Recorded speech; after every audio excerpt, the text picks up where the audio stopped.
Section 1, a scary moment on the stairs. It happened on a Sunday morning. Nothing special, just a walk up a short flight of stairs. I wasn't rushing. I wasn't carrying anything heavy. But when I reached the top, I stopped, frozen. I couldn't catch my breath. My chest felt tight. My pulse was racing. It took me a full minute just to recover. And that minute felt like forever. At first, I brushed it off. Maybe I was tired. Maybe it was just the weather. But deep down, I knew something wasn't right. I've always been fairly active. I garden, take short walks, eat decently. But at 68, you don't take breathing for granted, especially when something feels off. Later that evening, I searched for what could cause sudden shortness of breath in seniors like me. It turns out it's often one of the earliest signs of heart dysfunction. When your heart isn't pumping efficiently, your body struggles to get enough oxygen. That feeling of not getting enough air, it's not always the lungs. Sometimes it's your heart sending out a quiet, desperate alarm. The next day I made an appointment.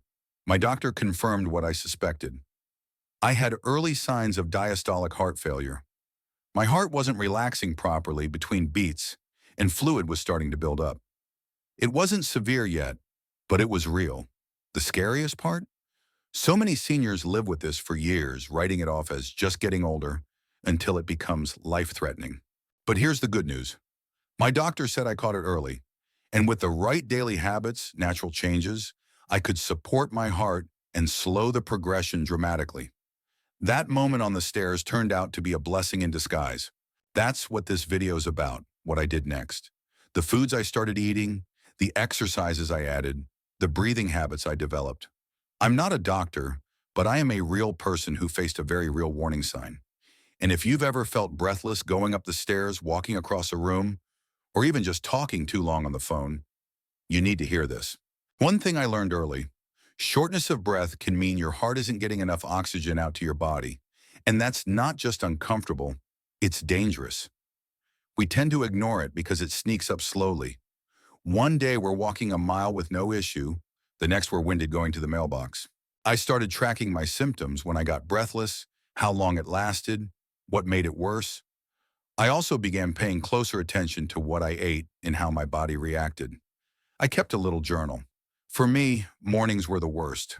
Climbing stairs or even getting dressed too quickly made me lightheaded.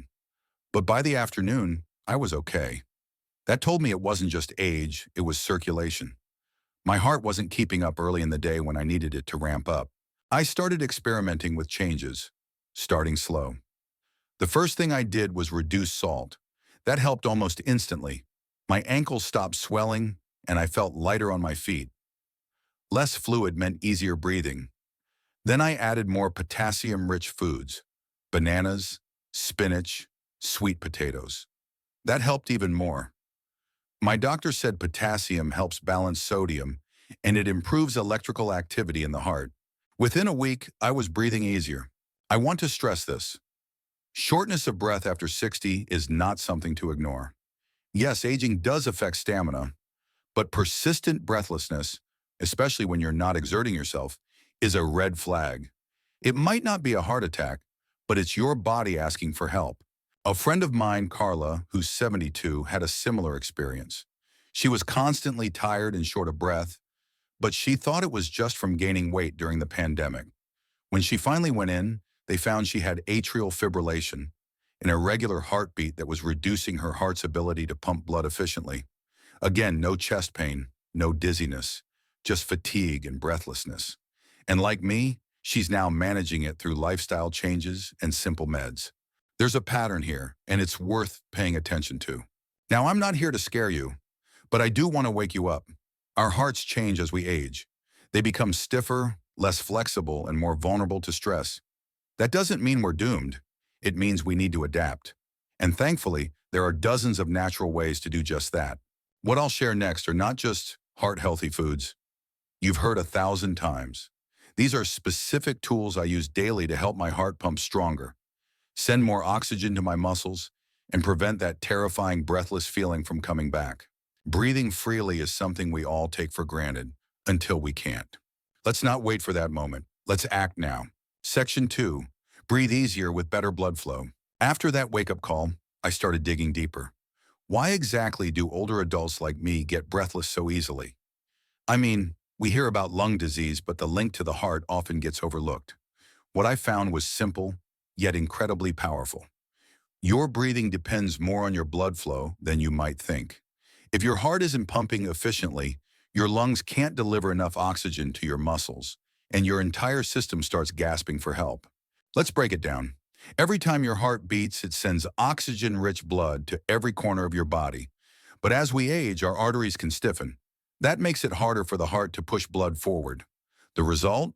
Less oxygen to the muscles, especially during movement. That's when the breathlessness creeps in. Climbing stairs, bending down, or even laughing too hard can suddenly feel like running a marathon. I used to think, my lungs must be the problem. But when my doctor explained that breathlessness was often due to diastolic dysfunction, I had a light bulb moment. My heart wasn't filling properly between beats, so it couldn't pump enough blood out.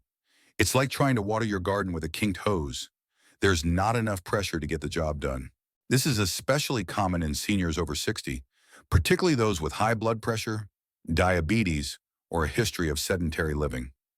The good news? It's not irreversible. One of the first things my doctor told me to do was increase my nitric oxide levels.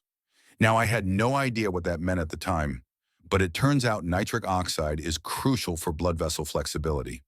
It helps relax and open the arteries, allowing more blood, and therefore more oxygen, to flow throughout the body. How do you get more of it?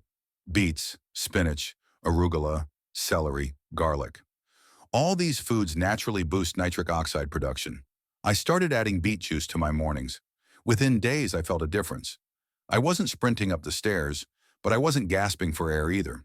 It was empowering to know I could eat my way to better oxygenation. That was the first shift. Understanding that blood flow is the real key to breathing freely as we age. Let's talk about how this feels in the body. Before, I'd stand up too fast and feel dizzy. My legs would feel heavy, like they were moving through wet cement. I'd talk for 10 minutes straight and feel winded. But once I started supporting my circulation, those symptoms started fading. I want to share a quick story. My neighbor Tom, who's 70, had been dealing with what he called winded knees. That was his phrase for the feeling of losing breath after walking even a short distance. He thought it was just old age, but I suggested he start eating nitrate-rich vegetables, like dark leafy greens and beets, every day. 3 weeks later, he told me he could mow half his lawn before needing to sit down. That might not sound like much, but to him, it was freedom. There's another angle too: hydration. Blood is 90% water. When we're dehydrated, our blood becomes thicker. That makes the heart work harder, increasing fatigue and shortness of breath. I didn't used to drink much water. Coffee, yes. Tea, yes. But plain water, rarely. Now I aim for at least 6 to 8 glasses a day, and I add a pinch of sea salt or a squeeze of lemon to help with electrolyte absorption. It's made a huge difference in my energy levels. It's not just about what we eat and drink, but how often. Skipping meals or eating too much in one sitting can also affect heart function. I started spacing out my meals and snacks, focusing on steady fuel instead of giant portions. Small things like this matter more than we think. Let's not forget posture. Poor posture compresses the lungs and chest cavity, reducing breathing capacity. I invested in a lumbar support cushion for my chair and began doing simple posture resets during the day. A straight spine equals better breathing. Who knew? And then there's stress. Chronic stress tightens blood vessels, increases blood pressure, and messes with heart rhythms. I started a very basic breathing practice. Inhale for 4 counts, hold for 4, exhale for 6. Just 5 minutes in the morning. It calms the nervous system and helps regulate heart rhythm. Here's something surprising. Improving your breathing and circulation also helps your brain. Better blood flow means more oxygen to your brain, which boosts memory, clarity, and mood. I noticed that once my breathlessness decreased, so did my brain fog. I felt sharper, more present. To summarize this section, breathlessness is often a blood flow problem, not just a lung problem. Boosting nitric oxide through foods like beets and greens improves circulation. Hydration is key. Thin blood flows better and reduces heart strain. Posture and stress both affect oxygen intake. Small daily habits stack up into big cardiovascular changes. It might sound like a lot, but each change I made was simple, and the more I did, the more empowered I felt. The difference between living in fear of shortness of breath and confidently moving through my day? That difference is built on knowledge and action. In the next section, I'll dive deeper into specific foods, 5 of them in fact, that actively support the aging heart and help keep breathlessness in check. You'll want to take notes. Section 3, the power of food, natural cardiovascular support. So far, we've talked about how breathlessness often stems from poor blood flow, not weak lungs, and how small habits like hydration and posture can bring real results. But now, let's go straight to the plate. Because if there's one thing I've learned, it's this. You can eat your way to a stronger, more oxygen-efficient heart. When I say heart-healthy foods, many people jump straight to bland ideas like oatmeal or boiled vegetables. But the truth is, there are vibrant, flavorful foods that don't just taste good, they actually help your heart pump more efficiently, reduce inflammation, and improve blood oxygen delivery. Let's start with the first one on my list. 1. Beets.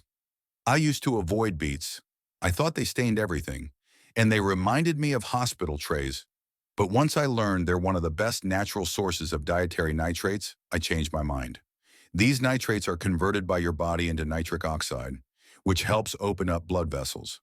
That means less resistance for your heart and more oxygen to your muscles. Now I roast them with olive oil and rosemary or blend them into smoothies. There's also beetroot powder, which I stir into water on busy days. A few of my senior friends call it their circulation tonic. And the difference? I don't huff and puff when I go for walks anymore. It's subtle, but it's real. 2. Garlic. This one shocked me. Garlic doesn't just spice up your meals, it lowers blood pressure, reduces cholesterol, and even helps thin the blood slightly, improving circulation. It contains a compound called allicin, which supports flexible arteries. That's essential for preventing the stiffness that leads to heart strain and shortness of breath. I eat it raw in salad dressings or stir it into soups. If the smell or digestion bothers you, garlic capsules are available. But make sure they're enteric coated so they don't upset your stomach. Here's a tip I picked up. Let crushed garlic sit for 10 minutes before cooking. This activates more allicin. Small details, big impact. 3. Leafy greens, spinach, kale, arugula. These are powerhouses. They're full of magnesium, potassium, and yes, more dietary nitrates. All of these minerals are vital for electrolyte balance, which helps prevent irregular heartbeats and reduces the feeling of breathlessness. I try to eat a handful with at least 2 meals per day. A spinach omelet in the morning, a kale salad at lunch, or arugula tossed on top of roasted veggies. It becomes second nature once you commit. And the best part? These greens also support digestion, immunity, and even brain function. It's like every bite is multitasking. 4. Salmon or other fatty fish. When I first learned that omega-3 fatty acids help regulate heart rhythm and reduce inflammation, I made sure salmon showed up on my plate at least twice a week. These healthy fats protect the lining of your blood vessels and help prevent blood clots. What's more, studies have shown that seniors who eat omega-3 rich foods experience less shortness of breath and chest discomfort during exertion. I can vouch for that. If you're not into fish, flax seeds or chia seeds are great plant-based alternatives. I sprinkle them on yogurt, cereal, or blend into smoothies. 5. Berries, yes, berries. Blueberries, strawberries, raspberries, all packed with antioxidants that protect your blood vessels from damage. They help reduce oxidative stress on your heart, and they're low in sugar compared to other fruits. I snack on frozen berries, mix them into oatmeal, or just enjoy them with a spoonful of almond butter. Delicious and therapeutic. I want to pause here and share a story from Linda, a 72-year-old I met at my local senior center.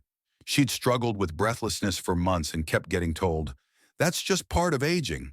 But once she added beets and salmon to her weekly meals and made time for a daily leafy green salad, she started walking the length of the center without stopping to rest.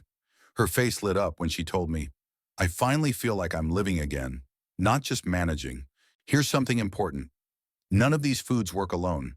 They're not miracle cures, but together they build up your body's oxygen transport system one bite at a time. The trick is consistency.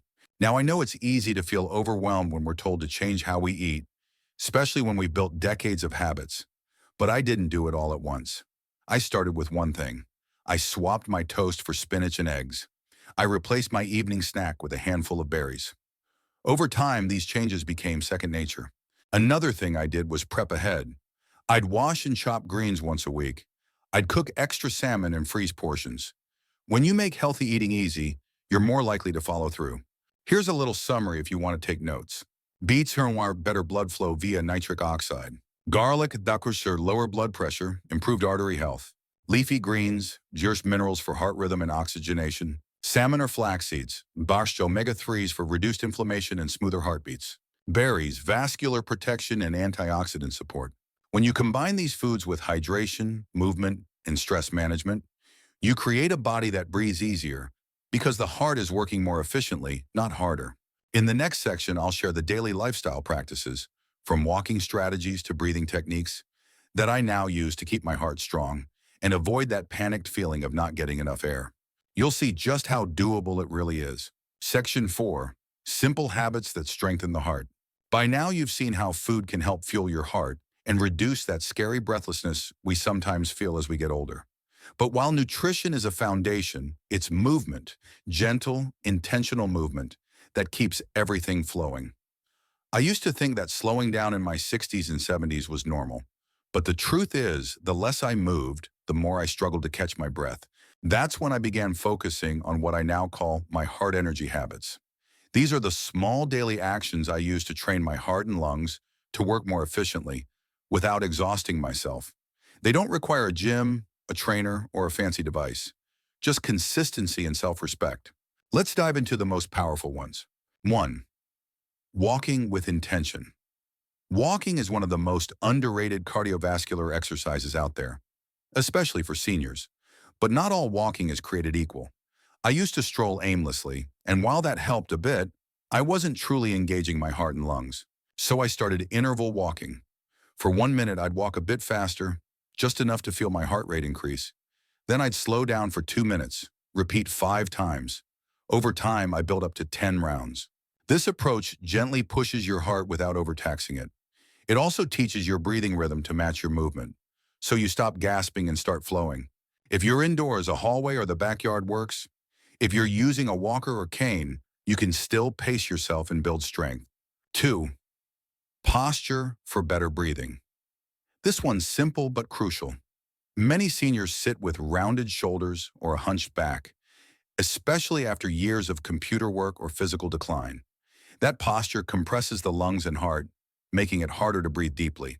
I train myself to sit tall, feet flat on the floor, chest lifted slightly, and chin level. Just 5 minutes of proper posture per hour can make a huge difference in lung expansion. It also gives your diaphragm room to drop and draw in more air per breath. You can try wall angels by standing against a wall and slowly raising your arms like snow angels. This helps train your upper back to support better alignment. 3. Breathing exercises to train the lungs. I never realized how inefficient my breathing was until I started practicing diaphragmatic breathing, also called belly breathing.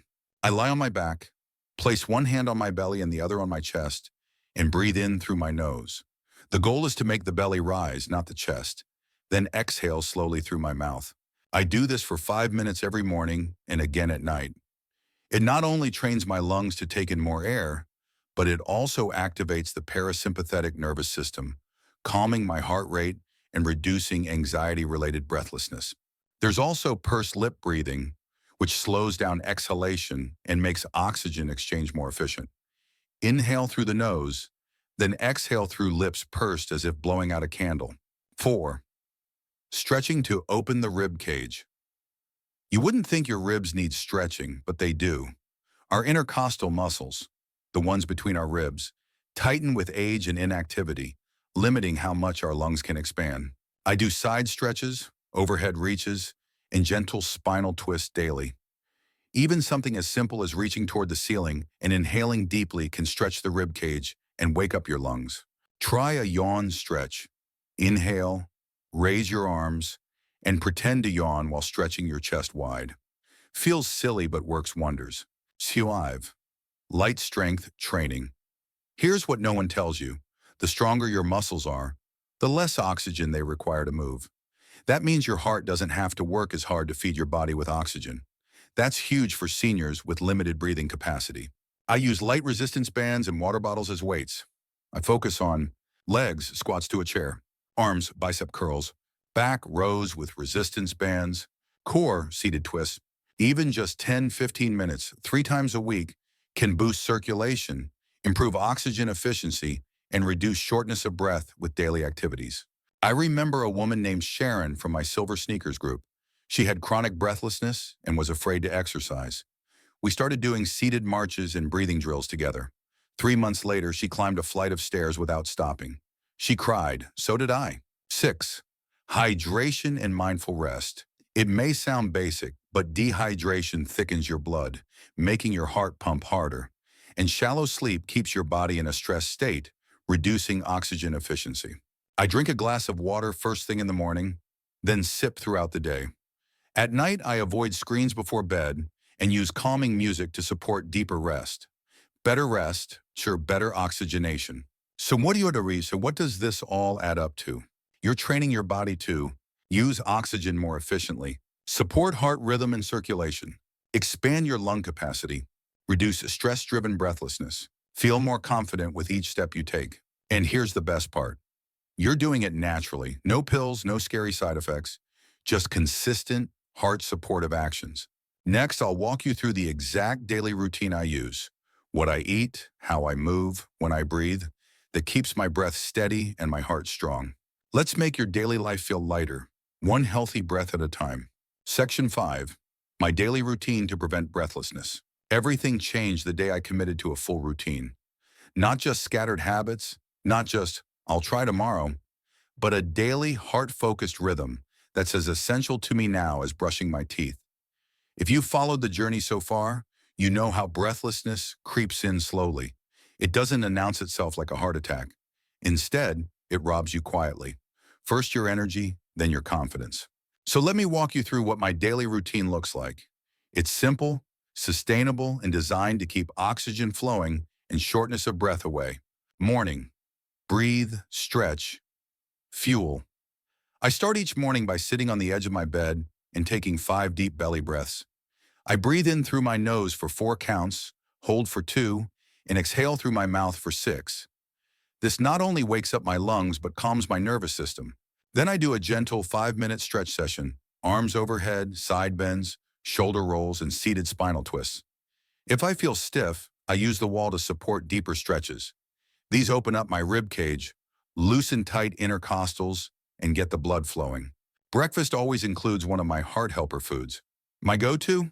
A bowl of overnight oats topped with flax seeds and fresh berries. Sometimes I add a handful of walnuts. These provide omega-3s and fiber, which help reduce inflammation and cholesterol buildup. I also take a glass of water with lemon to support circulation and hydration right from the start. Midday movement and circulation. Mid-morning, I take a 10-15-minute walk. If it's raining, I walk indoors, around the kitchen or hallway. I use interval walking, 1 minute of brisk steps, 2 minutes of slower pacing.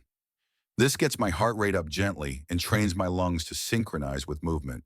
Lunch is usually a mix of heart-supportive foods, leafy greens like spinach, a protein like grilled salmon or lentils, and a little avocado or olive oil for healthy fats.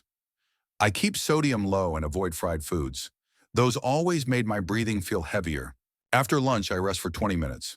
Not a nap, just legs up, deep breathing, and reflection. This helps improve circulation and relaxes my heart. Afternoon, strengthen gently. In the late afternoon, I do resistance exercises. Twice a week, I use light dumbbells or resistance bands to strengthen my legs, arms, and back. Other days, I just do bodyweight exercises, squats to a chair, wall push-ups, and calf raises. I pair this with pursed lip breathing to keep my lungs engaged and prevent breath holding, which can stress the heart. If I've had a busy day, I'll skip the weights and do simple seated marches or stretch with music. What matters most is consistency, not intensity. Evening, light dinner and calm. Breathing dinner is the lightest meal of my day. I avoid red meat and opt for easy-to-digest options like steamed vegetables, legumes, and whole grains. I love a bowl of lentil soup with garlic and turmeric. It feels warming and keeps inflammation at bay.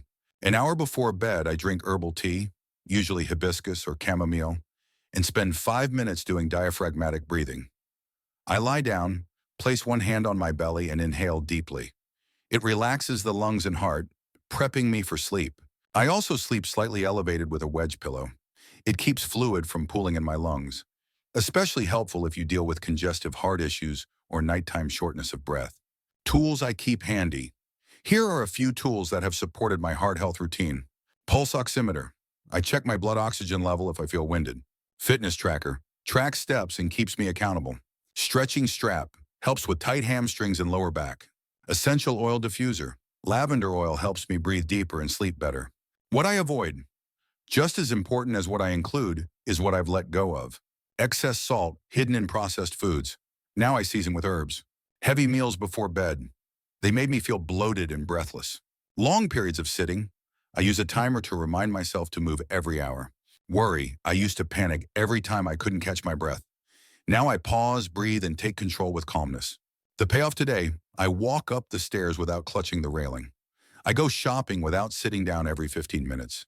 And when I lay down at night, I don't feel that scary flutter in my chest or the sense that I'm gasping for air. But more than anything, I feel empowered.